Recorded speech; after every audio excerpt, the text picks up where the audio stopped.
అందరికీ నమస్కారం అండి. ఈరోజు నేను మీకు మిథున రాశి వారి గురించి ఒక ముఖ్యమైనటువంటి విషయం చెప్దామని మీ ముందుకైతే వచ్చాను.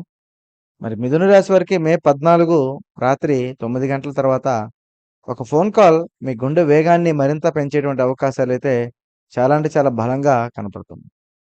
మరి మిథున రాశి వారు జాగ్రత్తగా ఉండాల్సినటువంటి సమయం మరి మే 14 గురువారం రాత్రి గడియారం ముళ్ళు 9 నుంచి 9 గంటల 45 నిమిషాలు దాటాక మీ ఫోన్ మోగుతుంది. మరి స్క్రీన్ మీద కనిపిస్తున్నటువంటి నంబర్ చూస్తే మీ గుండె ఒక్కసారిగా ఆగినంత పనవుతుంది. మీరు ఎన్ని రోజులు దేని గురించైతే భయపడుతున్నారో, ఏ విషయం అయితే బయటకి రాకూడదని బాధపడుతున్నారో, ఏ విషయంలో అయితే మీరు మంచిగా ఉండకూడదని ఆలోచిస్తున్నారో, అవన్నీ ఇప్పుడు పూర్తిగా మీకు అర్థమవుతుంది. సరిగ్గా అదే విషయంలో చూస్తే మాత్రము ముఖ్యంగా ఆ ఫోన్ కాల్ రాబోతుంది. ఆ కాల్ ఎవరిది?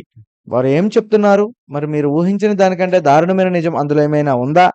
అనేది పూర్తిగా మరి మీరైతే జరుగుతుంది. మరి ఏ విషయం అయితే బయటికి రాకూడదో, ఇప్పటివరకు మీరు దేవుడిని మొక్కుకుంటున్నారో సరిగ్గా అదే విషయం బయటకొస్తుంది. కాబట్టి ఈ వీడియోని మీరైతే ఎక్కడా కూడా స్కిప్ చేయొద్దండి. కొంచెం ప్రశాంతంగా, వివరంగా చూడండి. అప్పుడే నేను మీకేం చెప్తున్నానో క్లియర్‌గా అర్థమవుతుంది. మరి మిథున రాశి వారు గనక చూస్తే, మిథున రాశి వారు సాధారణంగా చాలా ధైర్యవంతులు. సమయస్ఫూర్తి కలిగిన వారు.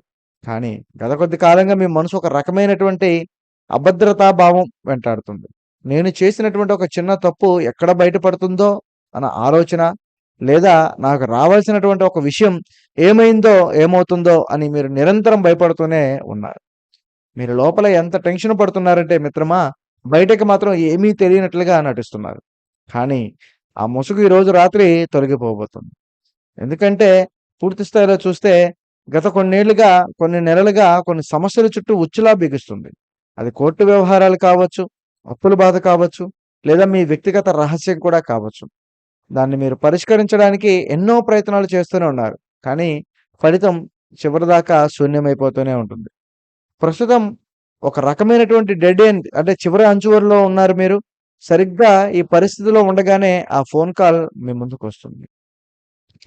మిత్రమా, ఎప్పటికైనా సరే నేను చెప్పేదేంటంటే, మరి ఆ ఫోన్ కాల్ ఏమిటి? మరి మీరు భయపడుతున్నదేనా? లేకపోతే మీరు ఏమైనా అనుకుంటున్నారా? అనేది ఇప్పుడు మనం చూద్దాం. ఇప్పుడు అత్యంత షాకింగ్‌గా విషయం వినే అటువంటి అవకాశాలు కనపడుతూనున్నాయి. తర్వాత ఆ ఫోన్ కాల్ దేని గురించి అనంటే, వచ్చేది మీరు భయపడుతున్న దాని గురించేనంటే, అవునండి. ఇది వాస్తవమే. ఎందుకంటే మీరు దేని గురించైతే రాత్రుళ్ళు నిద్రలేని గంటలు గడిపారో, సరిగ్గా అదే విషయం పైన కాల్ వస్తుంది. కానీ ఇక్కడే ఒక ఊహించినటువంటి ట్విస్ట్ అయితే ఒకటి కనపడుతుంది. మీరు ఆ కాల్ వస్తే సర్వం కోల్పోతానని భయపడుతున్నారు. కానీ ఆ ఫోన్ కాల్‌లో మీకు వినిపించేటువంటి వార్త మీరు భయపడిన దాన్ని పూర్తిగా విరుద్ధంగా ఉంటుంది. అవును. ఇది వాస్తవమే. ఎందుకంటే వాస్తవానికి మనం గనక చూస్తే అవతల వ్యక్తి చెప్పేటువంటి మాటలు విని మీరు వెంటనే మొదట షాక్ అవుతారు. ఆ తర్వాత మీ కళ్ళ వెంట నీళ్లు తిరుగుతాయి. ఎందుకంటే ఆ సమస్య ఒక అద్భుతమైనటువంటి ముగింపు లభిస్తుందని వారు చెప్తుంటారు. ఎవరు చేస్తారు ఆ కాల్ అంటే, ఈ కాల్ అత్యంత శత్రువని మీరు భావించేటువంటి వ్యక్తి నుంచి రావచ్చు. లేదా ఒక ప్రభుత్వ అధికారి దగ్గర నుంచి కూడా రావచ్చు. మీరు ఏ వ్యక్తి వల్లైతే మునిగిపోతున్నారని భయపడుతున్నారో, ఆ వ్యక్తి మీకు అనుకూలమైనటువంటి వార్తలు మోసుకొస్తూ ఉన్నారు.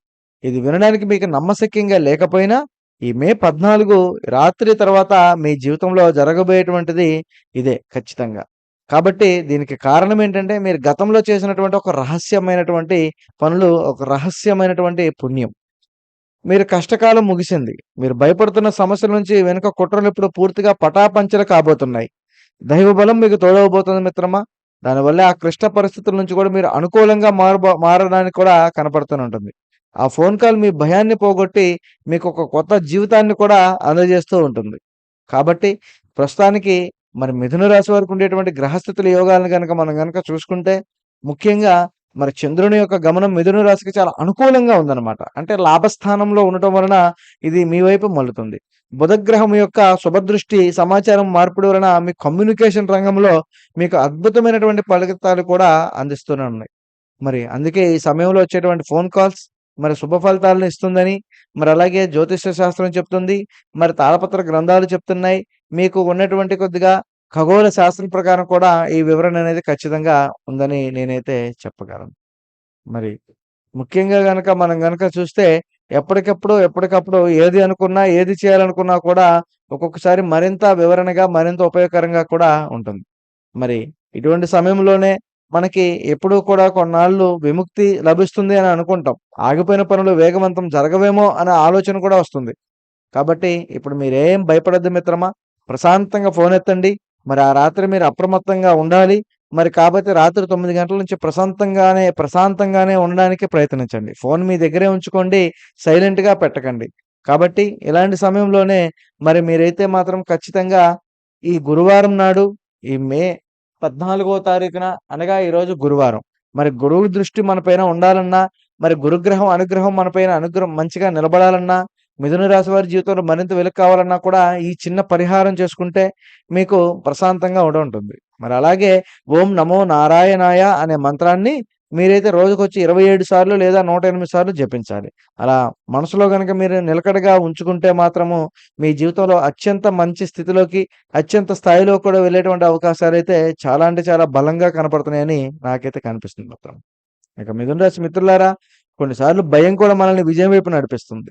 కాబట్టి ఈ మే 14 రాత్రి 9:45కి ఫోన్ కాల్ స్వీకరించడానికి సిద్ధంగా ఉండాలి మీరు. మీరు భయపడుతున్నది ముగిసిపోతుందని నా ఉద్దేశం.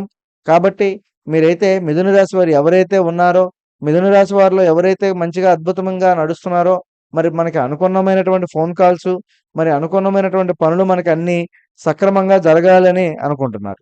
మరి మిథున రాశి వారికి ఫోన్ కాల్స్ వల్ల మంచి అదృష్టం రావాలని, మరి దాని గురించి ఒక మంచి పరిహారము నేనైతే ఇంట్లో చేసుకునేది మీకైతే చెప్తాను. అది చేసుకోండి, మీకు ఖచ్చితంగా ఉపయోగపడుతుంది. అసలదేమిటి? ఆ పరిహారం అనేది ఏ విధంగా చేసుకుంటే మనకు అనుకూలంగా ఉంటుందో ఇప్పుడు మీకు చెప్తాను. జాగ్రత్తగా వినండి. మరి మీరైతే మాత్రం ఖచ్చితంగా ప్రతి శుక్రవారం ఉదయం ఉదయం పూట చిన్న శుభ్రంగా తలస్నానం చేసి, మరి ఫోన్ కాల్ వల్ల అదృష్టాలు రావాలన్నా, మంచి వార్తలు జరగాలన్నా, మనం ఎవరికి కాల్ చేసినా కూడా పని అవ్వాలనే వారికి ఖచ్చితంగా ప్రతి శుక్రవారం ఉదయం మీ చేతిలో ఫోన్ పట్టుకొని ఒక చిన్న పసుపు బొట్టు లేదా కుంకుమ బొట్టు ఫోన్ వెనక భాగాన పెట్టండి. ఆ తర్వాత మీ ఇష్ట దైవాన్ని గుర్తు చేసుకోండి. అలాగే నా మాటకి విలువ రావాలి, నాకు మంచి సమాచారం రావాలి, నా పనులన్నీ సాఫీగా సాగాలని మనసులో 3 సార్లు అనుకోండి. ఆ తర్వాత మొదటి ఫోన్ కాల్ తల్లిదండ్రులకి లేదా గురువులకి మంచి కోరుకునేటువంటి వ్యక్తికి కాల్ చేయండి. అలాగే మీరు ఈ రోజున ఖచ్చితంగా మరి ఆ అమ్మవారికి మీరు గనక ఇంటికి ఈశాన్య మూల భాగాన ఒక దీపాన్ని పెట్టాలి. అదే విధంగా ముఖ్యంగా తులసి కోట దగ్గర గూడా ఒక మంచి దీపాన్ని మీరు గనక పెట్టి చేస్తే మాత్రం మీకు మరింత ఉపయోగకరంగా కూడా ఉంటుంది. మరి అదే విధంగా మనం జూస్తే ఆ దీపాన్ని పెట్టిన తర్వాత ముఖ్యంగా మీరు ఏ పనైతే అనుకుంటున్నారో ఆ పని జరగాలని మనస్ఫూర్తిగా కోరుకొని మీరు ముందుకు వెళ్ళాలి. అలా చేస్తే మరి ఉదయాన్నే లేవగానే నెగెటివ్ ఎనర్జీ పోతుంది. మరి గొడవలు తగ్గుతాయి. బాధలు కలిగించేటువంటి వీడియోలు అస్సలు చూడకండి. మొదటి 10 నిమిషాలు పాజిటివ్‌గా ఉంటే ఆ రోజంతా వచ్చేటువంటి కాల్స్ కూడా మీకు పాజిటివ్‌గానే ఉంటుంది. కాబట్టి ఈ పరిహారం నమ్మకంతో చేస్తే మీకు ఆగిపోయిన పనులు కూడా ఒక్కసారిగా ముందుకొచ్చేటువంటి అవకాశాలైతే ఉన్నాయి. కాబట్టి ఇలాంటి మరిన్ని వీడియోల కోసమైతే మీరు తప్పకుండా మా ఛానెల్‌నైతే సబ్స్క్రైబ్ చేసుకోవాలి. మరి అదే విధంగా మీ అదృష్టం మొదలైందని మరి ఈ వీడియో మీకు మిథున రాశి స్నేహితులకు షేర్ చేయండి. ఈ కాల్ వచ్చిన తర్వాత మీరేదైతే అనుకుంటున్నారో ఆ పనులు ముందుకు వెళ్తాయని మనస్ఫూర్తిగా అనుకోండి. గెలుపు మీదే. వీడియో మరో వీడియోతో మళ్ళీ కలుద్దాం మిత్రమా. స్వస్తి.